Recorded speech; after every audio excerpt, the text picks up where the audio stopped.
नमस्कार दोस्तों, कैसे हैं आप सब। आज हम बात करेंगे पितृपक्ष के बारे में। पितृपक्ष में हमें क्या क्या ज़रूर करना चाहिए, क्या नहीं करना चाहिए, और पितृदोष लगा है तो उससे निवृत्ति कैसे पाएँ, कैसे पता लगाएं कि हमारे ऊपर पितृदोष लगा है। और अगर हम श्राद्ध ना कर पाएँ, ब्राह्मण भोजन ना करा पाएँ, हमारी इतनी सामर्थ्य नहीं है, तो हम क्या करें जिससे हमें श्राद्ध का पूरा फल मिल जाए, तो उसके बारे में हम बात करेंगे। अगर आप मेरे चैनल पर नए हैं तो व्रत एवं त्योहारों की जानकारी के लिए चैनल को सब्सक्राइब कर लीजिए और बेल आइकन को प्रेस कर लीजिए ताकि नए वीडियोज़ के नोटिफिकेशन आपको सबसे पहले मिल सके। तो चलिए हम बात करते हैं पितृपक्ष के बारे में। देखिए, पितृपक्ष जो होता है वह बहुत ही खास दिन होता है। इसमें आपको बहुत ही संयम पूर्वक रहना होता है, बहुत ही नियम से रहना होता है इसमें 16 दिनों के अंदर में।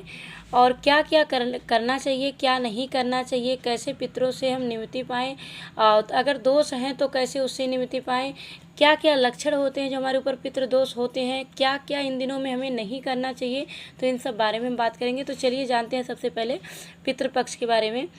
देखिए, पितृ कौन होते हैं, सबसे पहले आप यह जान लीजिए।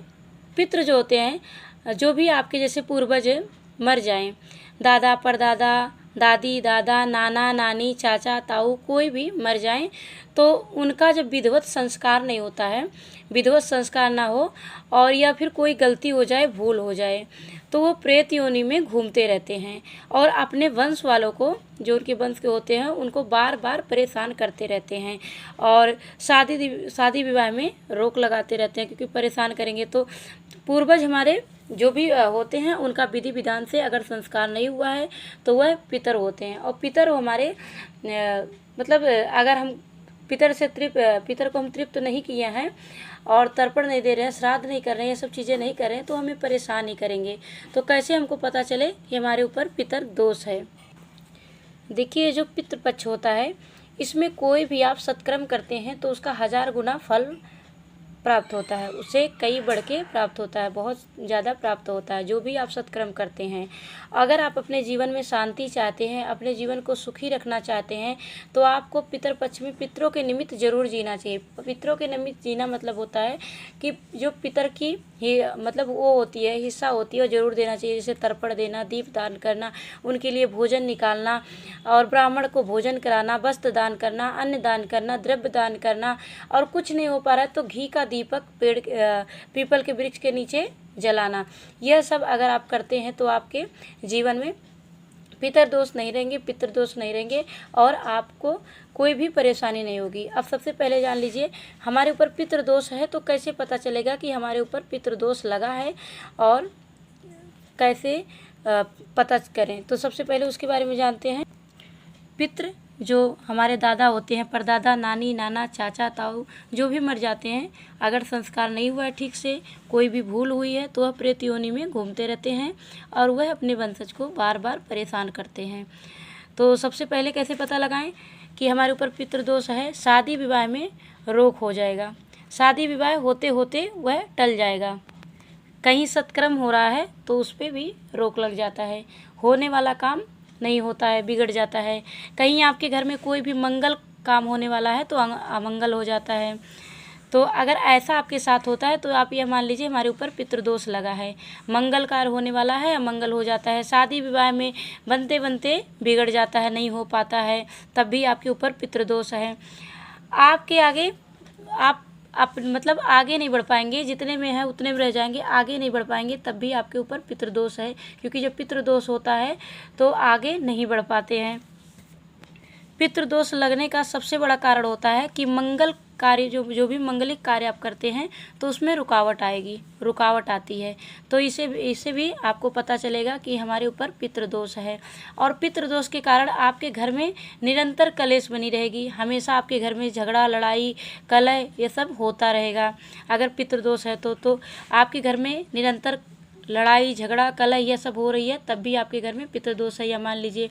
और अगर पितृदोष लगा है तो आपके घर में धन संपत्ति नहीं रुकेगी, आप हमेशा उसके लिए परेशान ही रहेंगे, लेकिन आपके घर में धन संपत्ति नहीं रुकेगी। अगर आ भी गई तो वह रुक नहीं सकती, कहीं से आ भी जा रही है तो वह रुकेगी नहीं, वह किसी न किसी बहाने से चली जाएगी, चाहे रोग दोष किसी में चली जाएगी। और अगर आप भोजन कर रहे हैं तो भोजन में बार बार बाल दिखाई पड़े या फिर बाल निकले, अब बाल जो सर का बाल होता है वह बार बार निकले, तब भी आप समझ जाइए कि आपके ऊपर पितृदोष लगा है। तो जानिए कैसे आपको पता चलेगा कि पितृदोष है, उसके बारे में जानिए। देखिए, बार बार स्वप्न में मरे हुए लोग दिखाई दें, मरे हुए लोग अगर सपने में दिखाई देते हैं तब भी आप जान लीजिए कि आपके ऊपर पितृदोष है। या फिर आप बार बार स्वप्न में आपके पूर्वज दिखाई देते हैं तब भी आपके ऊपर पितृदोष है। आपको ब्राह्मण भोज जरूर करानी चाहिए इस सपना अगर देखते हैं इस तरह का तो। और बार बार भोजन करते समय आपके भोजन में अगर बाल दिखाई देता है, बाल निकलता है, तब भी आपके ऊपर पितृदोष है। और अगर कोई कार्य के लिए आप बार बार प्रयत्न कर रहे हैं, बहुत ही मेहनत कर रहे हैं, फिर भी आप सफल नहीं हो पा रहे हैं, तब भी आपके ऊपर पितृदोष है। अगर यह सब कार्य आपके साथ होते हैं तो आपको समझ जाना चाहिए कि हमारे ऊपर पितृदोष लगा है। तो इससे हम निवृत्ति कैसे पाएँ, क्या करें कि इस जो दोष लगा है इससे हमें छुटकारा मिल जाए। तो सबसे पहले जान लीजिए पितृ में जो श्राद्ध करते हैं उसका शुभ मुहूर्त क्या होता है। जब भी पितृ का श्राद्ध आप करते हैं तो दोपहर के 12:23 के बाद आपको श्राद्ध स्टार्ट करना चाहिए। बहुत सारे लोग की आदत होती है सुबह उठते हैं बस ब्राह्मणों को भोजन कराना स्टार्ट कर देते हैं श्राद्ध पक्ष में। कभी भी आपको 12:23 के पहले या 12:16 के पहले इसके बाद ही आपको स्टार्ट करानी चाहिए श्राद्ध। और आपको सायंकाल में श्राद्ध नहीं करनी चाहिए, यह दोपहर में ही यह हो जानी चाहिए। श्राद्ध का पक्ष का जो भी ब्राह्मण को भोजन कराते हैं, वस्त्र दान करते हैं, द्रव्य दान करते हैं, तो यह सब आपका दोपहर में ही हो जाना चाहिए। सबसे पहले यह जान लीजिए। अब पितृदोष लगा तो उसे निवृत्ति कैसे पाएँ, क्या करें उसके लिए। पितृपक्ष में पितरों के निमित्त आपको कुछ ना कुछ सत्कर्म करना चाहिए। सबसे पहले सत्कर्म करना चाहिए। सत्कर्म मतलब जैसे आप भागवत कथा करवा सकते हैं और ब्राह्मणों को दान कर सकते हैं, कुछ भी दान, ब्राह्मण भोज करवा सकते हैं और गरीबों को भोजन करवाना चाहिए और गौ को ग्रास खिलाना चाहिए। ऐसा करने से पितरों को अगर आप याद करते हैं तब भी आपको पितृदोष से मुक्ति हो जाती है। जो श्राद्ध करने के योग्य नहीं रहते हैं, अगर पितरों को याद कर लेते हैं और याद करके उनकी याद में 2 आंसू बहा देते हैं, तब भी उनकी उसी आंसू से उनकी तर्पण हो जाती है, तृप्ति हो जाती है पितृ को। तो यह सब करने से आपको पितृदोष से मुक्ति मिल सकती है, मुक्ति हो सकती है। बहुत सारे लोग ऐसे होते हैं जो ये पितृपक्ष होता है इसको मजाक में समझ लेते हैं, सोचते हैं ये तो कुछ भी नहीं होता है, ये तो अंधविश्वास है, एक कल्पना है, अंधविश्वास है। मरने के बाद कोई खाने आता है, कोई पीने आता है, तो उसके बारे में मतलब ऐसा सोचते हैं। तो ऐसा नहीं है। यह जो भी मतलब एक बार ख़त्म हो जाते हैं तो उनके लिए पानी, भोजन, दान यह सब करना चाहिए, उससे वह तृप्त होते हैं। यह नहीं सोचना चाहिए कि अंधविश्वास है, अंधविश्वास नहीं है। और पितृदोष लगा है तो जीवन में आप कभी भी सफल नहीं हो सकते। सबसे पहले तो आप सफल नहीं हो सकते। शायद आप एक बार सफल भी हो गए, सफल होना तो बहुत ईजी है, लेकिन उस प्रतिष्ठा को कायम रखना बहुत बड़ी बात है और उच्च स्तर पर बनाए रखना बहुत ही कठिन बात है।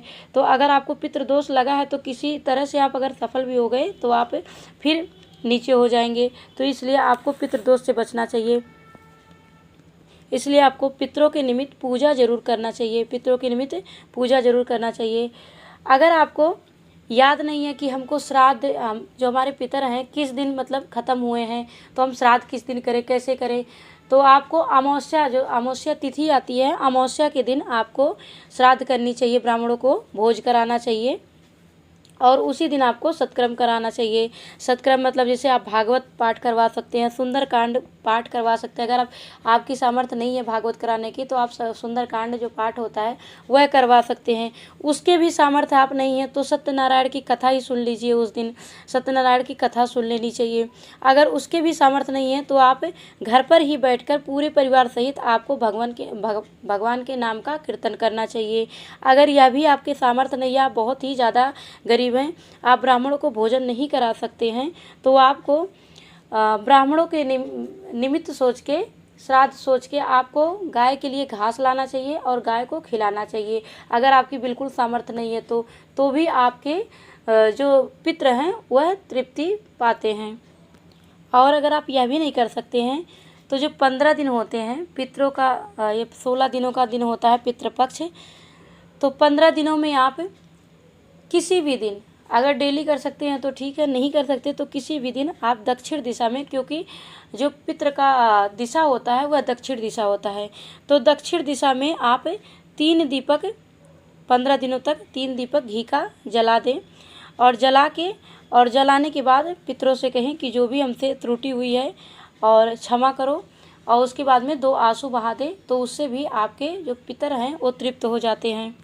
वैसे तो आपको पितरों के निमित्त जो 15 दिन का दिन है, 16 दिन का, आपको उनके लिए 15 दिन तक जल जरूर देना चाहिए, तर्पण करना चाहिए और दीपक जलाना चाहिए, और उसके बाद में भोजन उनके लिए रखना चाहिए। लेकिन अगर नहीं कर पाते हैं तो बहुत ही सरल यह उपाय है कि दक्षिण दिशा की तरफ आप 3 दीपक जलाएं और पूर्वजों को प्रणाम करके बोलें कि हमसे जो भी भूल हुई है क्षमा करें, और उनकी याद में आप 2 आंसू जरूर बहाएं। उससे मतलब इससे बड़ा कोई भी श्राद्ध नहीं है अगर यह करते हैं तो। और देखिए, श्राद्ध करने से पहले इस बात का ध्यान जरूर रखें कि 12:23 से पहले ब्राह्मणों को भोजन ना कराएं श्राद्ध का, उसके बाद ही कराया जाता है। दोपहर में ही श्राद्ध किया जाता है, दोपहर में ही शुरू करना चाहिए, और सायंकाल में कभी भी श्राद्ध नहीं करना चाहिए, इस बात का भी ध्यान रखें। और तर्पण भी नहीं करना है आपको सब दोपहर में ही उस दिन कर लेना है, और सायंकाल को तर्पण ना करें, ना ही श्राद्ध करें, ब्राह्मणों को भोजन ना करें। जो भी आपको दान करना है, इसमें वस्त्र और मुद्रा और ब्राह्मणों को भोजन कराना, यह सब बहुत ही फलदायी होते हैं, तो यह सब आपको ज़रूर करना चाहिए। और जो भी श्राद्ध करने वाले व्यक्ति हैं उन्हें 7 चीज़ों से बचना चाहिए। वह कौन कौन सी चीज़ें हैं उसके बारे में जान लीजिए। 7 चीज़ों से आपको ज़रूर बचना चाहिए। सबसे पहला है तांबुल। तांबुल मतलब कि नशे की जो मसाला वगैरह होता है, या बीड़ी सिगरेट जो भी पीते हैं, तो यह आपको पूरे 16 दिन नहीं करनी है। जो भी श्राद्ध करने वाले व्यक्ति हैं उनको नहीं करनी है। और आपको स्त्री भोग नहीं करना है, यानी ब्रह्मचर्य का पालन करना है, पूरे 16 दिनों तक ब्रह्मचर्य का पालन करना है। तीसरा है आपको क्षौर कर्म वर्जित है। क्षौर कर्म मतलब जैसे शेविंग, बाल कटवाना, नील कटवाना, यह सब कोई भी कार्य आपको 16 दिनों तक नहीं करनी है, इस बात का भी ध्यान रखना है।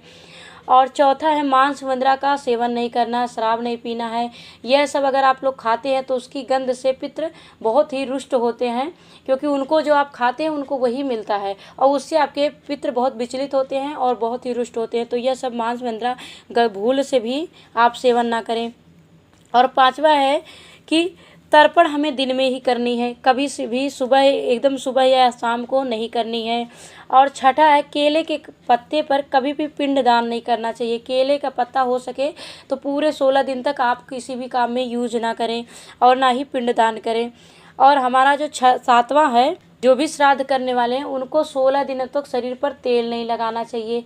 इन चीज़ों को नहीं करना चाहिए जो भी श्राद्ध करने वाले व्यक्ति हैं। तो इस प्रकार से अगर आप श्राद्ध पक्ष में करते हैं, जो भी बताए जिस प्रकार से करना चाहिए, कैसे पता चले लक्षण क्या है, कैसे हमको पितृदोष लगा है, उसके लिए क्या करनी चाहिए, क्या नहीं करनी चाहिए, तो इस प्रकार से अगर आप करते हैं तो आपको किसी भी प्रकार की पितृदोष नहीं लगेगी, और ना ही आप किसी काम में मतलब परेशान होंगे कि यह काम नहीं हो रहा है, होते होते बिगड़ जा रहा है, नहीं हो पा रहा है। अगर पितृदोष नहीं लगा है तो आपका हर काम बनते हुए चला जाएगा। राधे राधे।